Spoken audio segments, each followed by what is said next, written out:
পুরাণ অনুযায়ী দেবতাদের সম্মিলিত তেজ থেকে দেবী দুর্গার সৃষ্টি, মূলত মহিষাসুর নামে অদম্য এক অসুরকে বধ করার জন্য।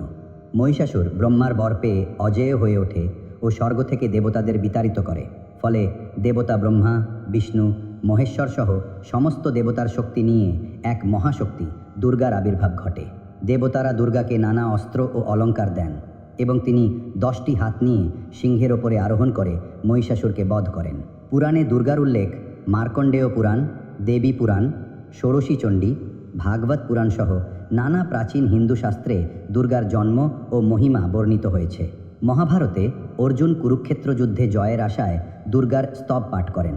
দুর্গা নামের উৎপত্তি দুর্গম থেকে, যার অর্থ দুর্গম অসুরকে বধকারী, ও সেই সাথে যার শক্তি দৈত্য, পাপ, বিঘ্ন ও রোগ বিনাশে সমর্থ।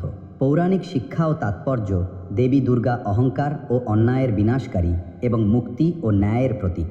এই পৌরাণিক গল্পে শিক্ষা পাওয়া যায় সমাজে অন্যায়ের বিরুদ্ধে শক্তির সম্মিলন, নারীর শক্তি প্রতিষ্ঠার গুরুত্ব এবং ন্যায়ের জয় অবশ্যম্ভাবী।